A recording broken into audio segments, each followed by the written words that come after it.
d'introduction, puisque je suis la ville qui accueille. Mon nom est Smaïn Salerno, je suis magistrate en ville de Genève. La première chose que j'avais envie de vous dire, d'abord, c'était que j'étais très contente de l'affluence. On fait de manière très régulière des débats. Je vais peut-être me mettre là comme ça, voilà.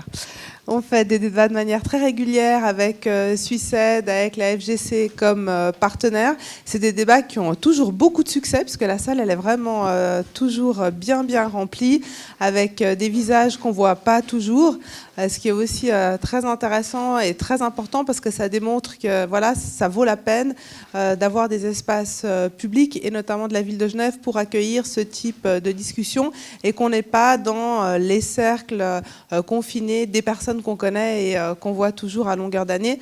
Donc la première chose que j'avais envie de vous dire, c'est que c'était un réel plaisir de vous voir aussi nombreuses et nombreux ce soir au Palais Nard. Installez-vous, il y a plein de places, vous pouvez sans problème vous installer, puis vous loupez pas grand-chose, c'est les petits discours de bienvenue.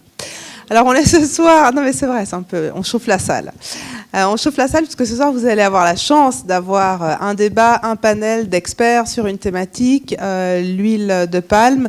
Moi j'avoue que je me suis un peu renseignée avant le débat et je connaissais de loin pas tout, ni le côté historique de l'huile de palme. J'avais le sentiment que c'était quelque chose qui existait depuis la fin du XXe siècle, en tout cas qui était une invention du XXe siècle. Je me suis rendu compte que non, traditionnellement c'était quelque chose qui existait bien avant le XXe siècle, qu'on a sur la fin du XXe siècle et, vous le savez, connu un essor de cette huile-là, qui a des côtés positifs, d'abord parce qu'elle crée de l'emploi, parce qu'économiquement, elle fait fonctionner bien certains États, certaines entreprises, mais en même temps, a des côtés qui sont très négatifs, à la fois en termes d'impact environnementaux, sur la faune, sur la flore, sur les populations, puisqu'elle les déplace aussi.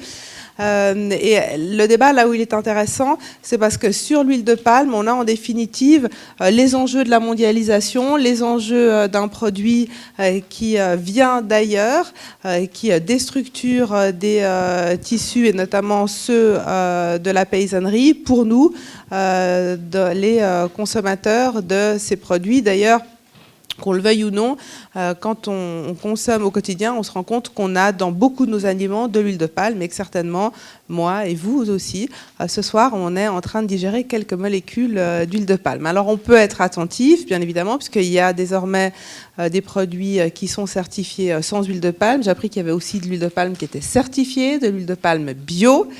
Ce qui est aussi intéressant, puisqu'il y a une controverse aussi sur les qualités nutritionnelles et l'impact sur la santé de cette huile-là.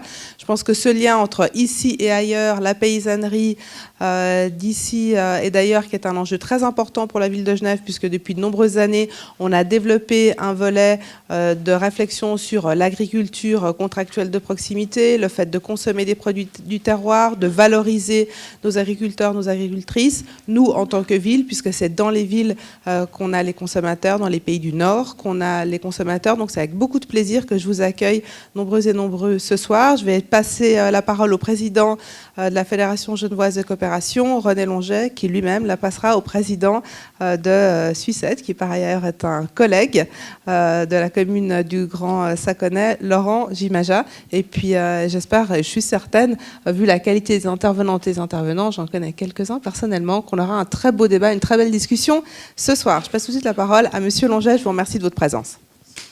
Merci.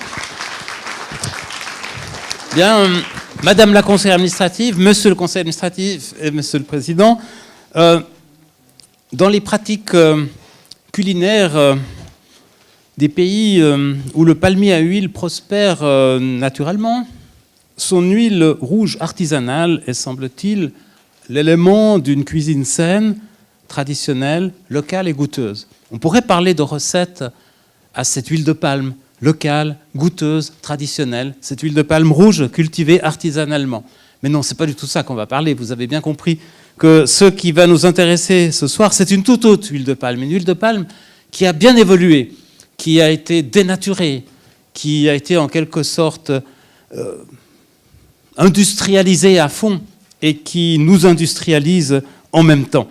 Et ce soir est véritablement consacré à analyser ensemble, mieux comprendre ce circuit de l'huile de palme. L'huile de palme, il y a quelques années, on ne savait même pas ce que c'était.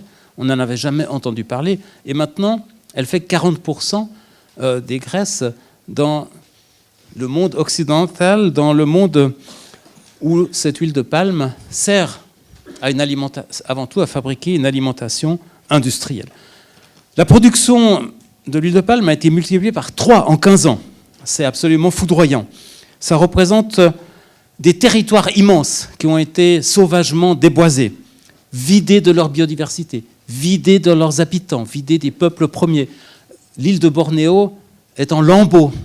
Et on se rappelle d'un militant suisse, Bruno Manzer, qui y a disparu, certainement lié à cette transformation brutale d'un biotope, un biotope qui était, quelque sorte aussi, un élément du patrimoine de l'humanité, à la fois culturel, écologique, de biodiversité. Cette huile de palme nous relie donc à bien des trajectoires douloureuses.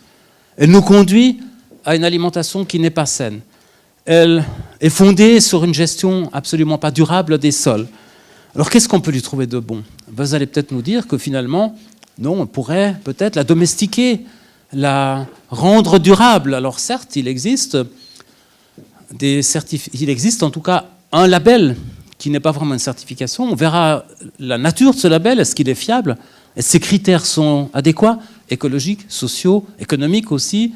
Est-ce que ce label est véritablement vérifié ou est-ce que c'est quelque chose qui est douteux?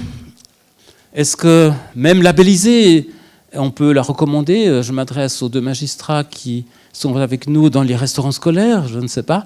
Est-ce qu'au fond, une huile de palme est soluble dans le développement durable? Est-ce que ça existe dans le développement durable écologique, social et nutritionnel? Ou bien est-ce qu'il faut radicalement se séparer de cette huile, la dénoncer, dire non, on ne peut pas l'intégrer dans nos valeurs, dans nos objectifs écologiques, culturels, sociaux, alimentaires? C'est aussi un enjeu qu'on se pose ce soir. Donc, je suis très heureux que ce débat soit agendé. Ce n'est pas le premier sur ce thème, d'ailleurs, dans cette salle, que ce débat se fasse avec la coopération de 2 entités avec lesquelles nous sommes très liés. Bien sûr, notre association membre Suisse de Genève, la ville de Genève, qui nous soutient depuis de nombreuses années, avec laquelle nous sommes en lien fort aussi sur les enjeux de développement dans le Sud, de développement durable dans le Sud. Donc je suis très heureux qu'ensemble, nous puissions aborder ces questions. Et je vous ai donné quelques éléments de ce qui nous intéresse. Donc, y a-t-il une huile de palme durable? Est-ce que c'est possible? Est-ce qu'une huile de palme gérable nutritionnellement, est-ce que c'est possible? Puis finalement, cette huile de palme, et c'est certainement une question qui va aussi émerger, et cette huile de palme, est-ce qu'elle n'est pas aussi un risque pour notre propre production? Certes, nous sommes loin d'être autosuffisants en termes d'huile alimentaire en Suisse, mais on nous a annoncé que si l'huile de palme venait à devenir plus forte économiquement chez nous, si elle venait à progresser encore, elle pourrait faire régresser fortement la production de colza indigène, qui est déjà loin de répondre à tous les besoins en graisse végétale du pays. Donc voilà, beaucoup de questions. Je suis sûr qu'il y aura encore d'autres qui apparaîtront, et je me réjouis surtout qu'il y ait beaucoup de réponses. Merci.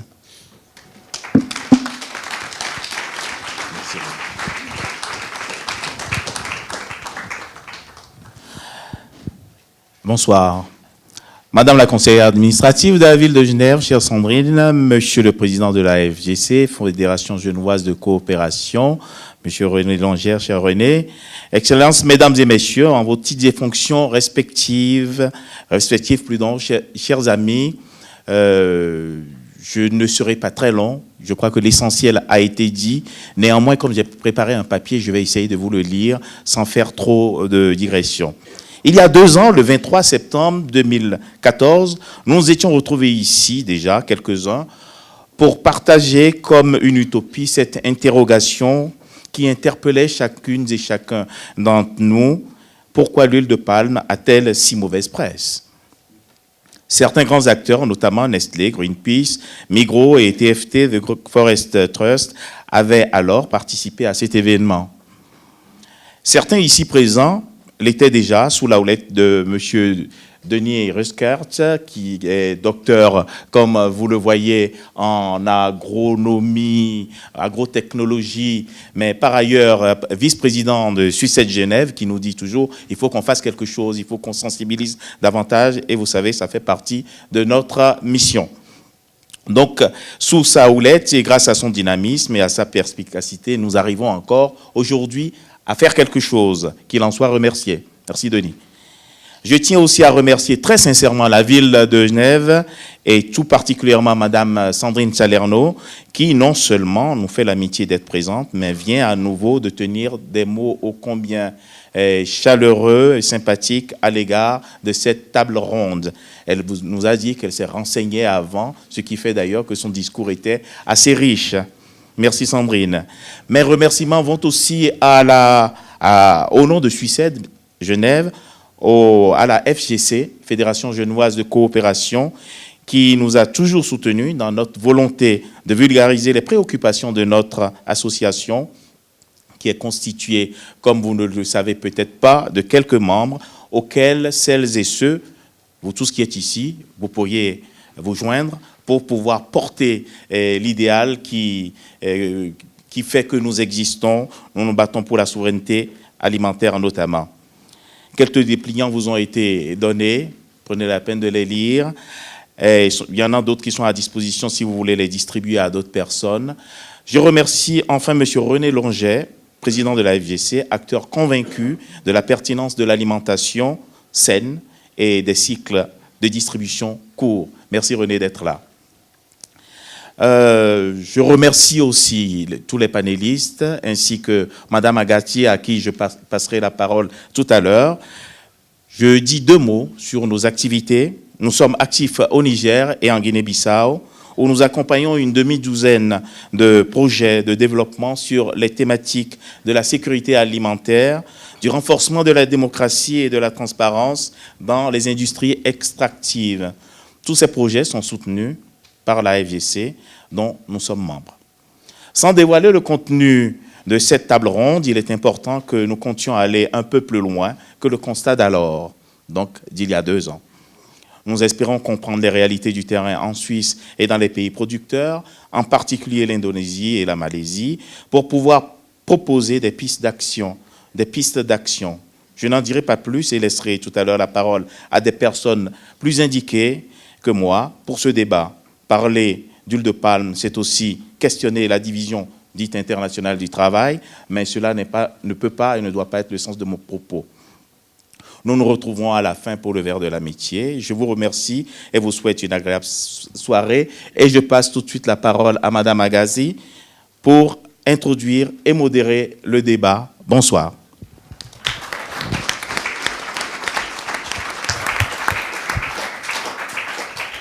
Bonsoir. Est-ce que ça marche? Oui.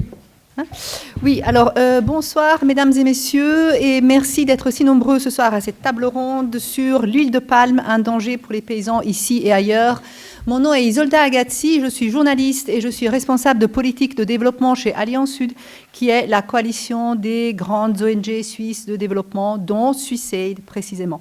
Donc j'ai l'honneur d'animer et modérer ce soir cette table ronde qui va porter sur la question de savoir si l'huile de palme labellisée entre guillemets durable, et notamment le label RSPO, Round Table on Sustainable Palm Oil, dont Denis va nous donner tous les tenants et les aboutissants, est vraiment durable. C'est un sujet d'actualité brûlante, particulièrement en Suisse, car le secrétariat d'État à l'économie est en train de négocier des accords de libre-échange, notamment avec la Malaisie et avec l'Indonésie, qui sont parmi les plus grands producteurs d'huile de palme au monde. Ceci rendrait l'importation d'huile de palme même durable. Je mets toujours des guillemets à ce durable parce que c'est justement la question que nous allons discuter ce soir. Ceci la rendrait moins chère. Par ailleurs, ce label RSPO est relativement complexe, il est onéreux. Alors, est-ce que, nous allons essayer de répondre à la question de savoir, est-ce qu'il est l'apanage de quelques grands producteurs dans les pays en développement tels que la Malaisie, ou est-il accessible aussi aux petits paysans? Et quelles vont être finalement les conséquences des accords de libre-échange dont j'ai parlé tout à l'heure, sur les producteurs suisses de colza et de tournesol. Vont-ils être pénalisés par des importations à bas coût contre lesquelles ils ne pourront pas lutter? Alors, je passe d'abord la parole à Denis Ruscart, qui va nous faire une petite introduction sur les enjeux de l'huile de palme durable pour les paysans. Bon, Denis a déjà été présenté, mais c'est donc le vice-président de Suissaid Genève. Il est docteur en sociologie et ingénieur agronome. Il a travaillé pendant plus de 20 ans sur l'impact des politiques internationales sur les populations locales et leur environnement. Il a travaillé sur les 4 continents en tant que directeur d'ONG, fonctionnaire des Nations Unies et chercheur universitaire. Denis, tu as la parole. Merci. Alors d'abord, de quoi parle-t-on en général? Voilà, d'abord, c'est un marché mondial des huiles végétales. Alors de quoi on parle? On a près de 200 millions de tonnes d'huile végétale et 40% en effet, c'est pour l'huile de palme. Alors il faut quand même faire une petite distinction technique. L'huile de palme qui est de la chair, c'est le fait du fruit qui fait près de 35%, et puis l'huile de palmiste qui, lui, fait du noyau. Voilà.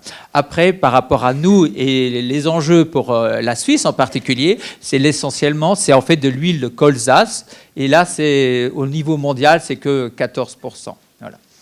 Après, pourquoi parle-t-on de l'huile de palme? Il faut savoir que dans les années même 1990, on n'en parlait presque pas. C'est que très récemment que cette huile a vraiment été développée. Alors, elle a été développée, pourquoi? Parce qu'il y a une demande. Et elle est demande essentiellement par l'agro-industrie et plus récemment, depuis 5-10 ans, par les agrocarburants. Alors, vous voyez ici un schéma pour l'Europe. Ce n'est pas la Suisse, c'est l'Europe.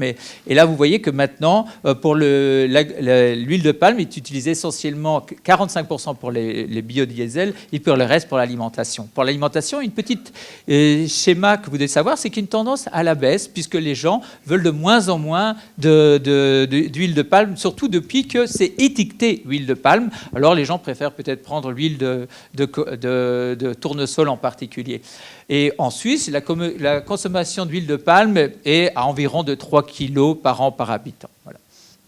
Pourquoi, justement, aussi les gens vont être intéressés par l'huile de palme? Parce que c'est des bons prix. Et ça, c'est quand même intéressant. C'est quand même une denrée par rapport aux autres commodités agricoles qui ont même tendance historiquement à descendre. Eh bien, vous avez dans l'huile de palme, vous avez depuis des années 1991 jusqu'à 2016, jusqu'à octobre, donc c'est jusqu'à 3-4 jours, et vous avez en fait une évolution relativement favorable de l'huile de palme.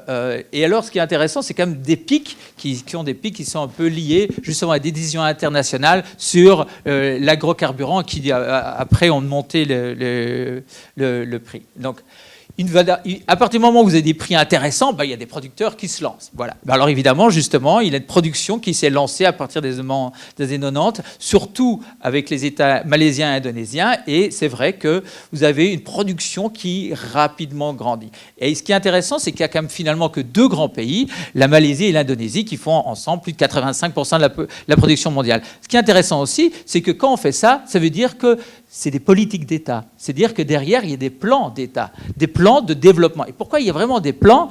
Parce qu'en fait, une chose que les gens sans doute oublient de temps en temps, c'est qu'une production d'huile de palmier à l'huile, c'est des productions sur, en fait, des arbres qui font 25 ans de culture. Et les 5 premières années, on n'a rien du tout. Par conséquent, ça demande des capitaux, un réel investissement. Et quand on fait du palmier à l'huile sur 5000 hectares, on a besoin de capitaux d'au moins 10 millions de dollars. Donc vous avez besoin vraiment de réels capitaux. Les capitaux, ça ne te donne pas comme ça. Ça te donne à travers des enjeux financiers importants.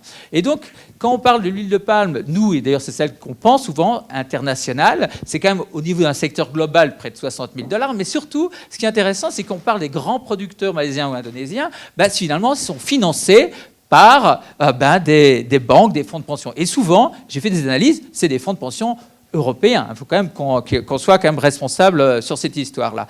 Puis l'autre part, c'est que cette huile vient après, c'est vrai, dans des schémas agroalimentaires, en particulier, on va dire, Nestlé ou Procter & Gamble. Et là, ils sont financés aussi par des actionnaires qui sont souvent aussi occidentaux. Mais il faut quand même que vous compreniez une chose. On décrit souvent les producteurs énormes, mais en fait, c'est un procès. Pourquoi ? Parce qu'en réalité, la réalité est beaucoup plus complexe. Les producteurs d'huile de palme, on peut les diviser en 3 grandes parties. Il y a ceux dont j'ai parlé, les producteurs industriels, qui en fait, par exemple l'Indonésie possède 50% du territoire, des surfaces, pardon. Elles sont des grandes monocultures, on va dire, de manière optimisée, c'est pas toujours comme ça, mais c'est environ 4000 hectares qui sont liés à une usine de fabrication d'huile. Ils ont des rendements hauts, 4 à 5 tonnes d'huile, et ça c'est quand même par hectare. C'est quand même important de savoir, c'est que l'huile de palme, c'est quand même 4 fois au moins plus que toutes les autres commodités agricoles qui vont fabriquer de l'huile. Et là, après, vous avez les agriculteurs. Et ce qui est intéressant, c'est que ces grands acteurs qui se sont créés, qui sont essentiellement des Malaisiens et des Indonésiens, les 50 plus grands possèdent au moins 100 000 hectares et ensemble, ces 50 plus grands, en fait, contrôlent 8,8 millions d'hectares. Donc c'est quand même c'est un poids très important. L'autre chose, après, vous avez des petits agriculteurs dépendants qui, eux, sont liés à ces grands acteurs. Ils en dépendent financièrement, c'est-à-dire qu'ils vont vendre leurs récoltes. Par contre, ils reçoivent tout l'appui technique, financier, pour avoir les bonnes semences, pour avoir aussi les prêts à l'agriculture.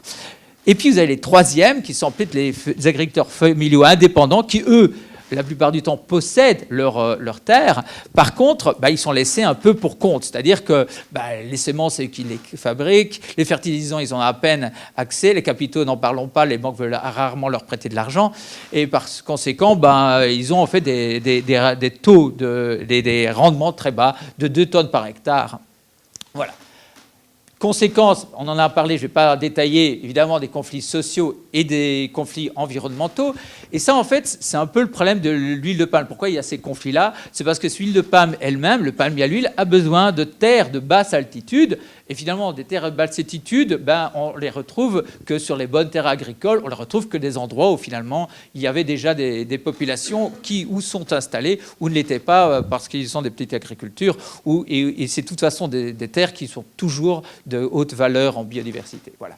Puis la dernière chose, il y a quand même aussi un phénomène, surtout sur les grandes exploitations, d'accaparement des terres.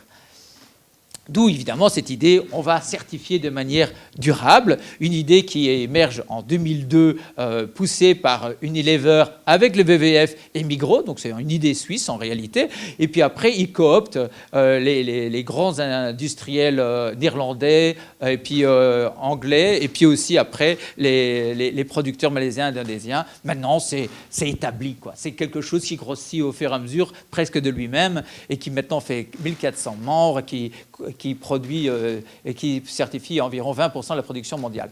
Bon, alors, qu'est-ce que ça veut dire, cette certification durable? Ça veut dire qu'on remplit un cahier des charges avec des volets socio-économiques et environnementaux. Je n'ai pas décidé. Mais alors, cette idée d'avoir un cahier des charges, l'idée, c'est qu'on se met d'accord sur la table en tant qu'acteur privé, on est d'accord sur ce cahier des charges, et puis, avec des cycles de négociation, on va améliorer ce cahier des charges. Donc, il y a l'idée qu'on va une amélioration continue de la durabilité. Voilà. Un petit problème, qui est un peu le problème fondamental, c'est quand même, on a créé en effet une huile certifiée durable, mais finalement, en réalité, il n'y a que les grands producteurs et les petits qui sont liés à ces grands qui parviennent à se certifier. En fait, près de 99% de l'huile certifiée, c'est vraiment les grands. En fait, c'est encore moins, c'est 73 grands producteurs qui certifient à environ 2 600 000 hectares. Et c'est encore plus concentré, c'est-à-dire 25% de l'huile certifiée mondiale. C'est en fait le plus grand producteur mondial, c'est Sime Darby, qui lui contrôle 1 million d'hectares. Et alors, par contre, les petits producteurs indépendants, ils sont un peu hors de jeu, simplement. Pour l'Indonésie, c'est 2000 hectares sur 2,5 millions d'hectares. Pourquoi on a ce problème-là? Pour 3 raisons. Le coût de la certification, elle est un peu trop haute.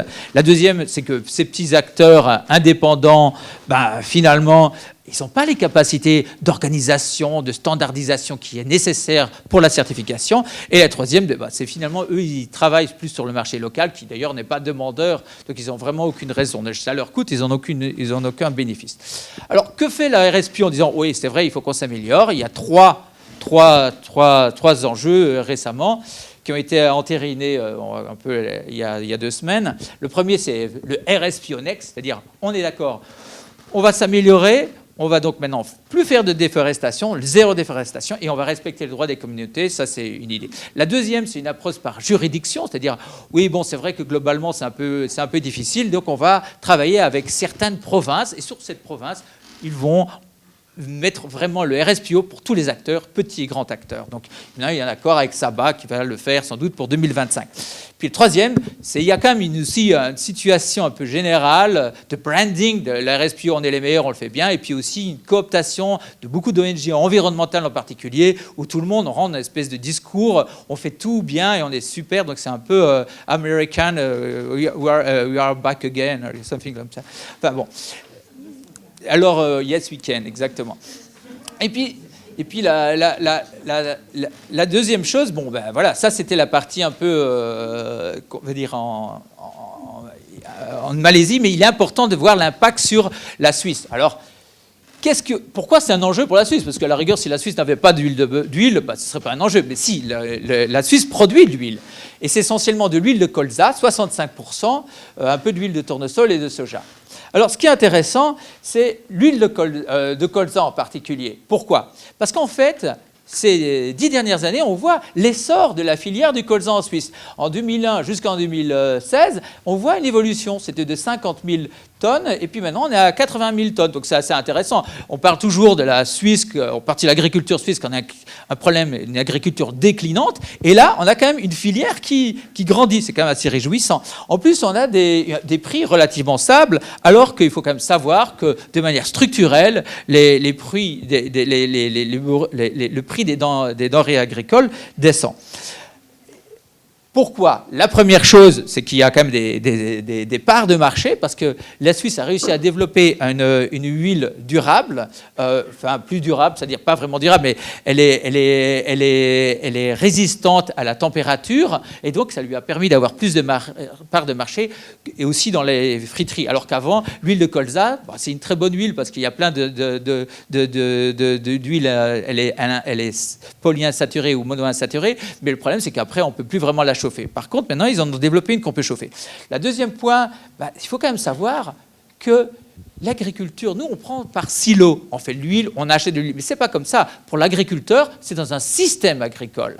Et ça, il faut quand même comprendre aussi que ça, c'est un enjeu fondamental. Pourquoi? Parce qu'en Suisse, il y a quand même une histoire, c'est que plus de 70% de l'agriculture, c'est fait pour le blé, le seigle, c'est-à-dire pour des céréales. Or, ils ont beaucoup de maladies, pas plus que les autres, mais au fur et à mesure qu'on fait des cultures, ça a des maladies. Par contre, donc il est plus obligatoire de faire des cycles culturaux.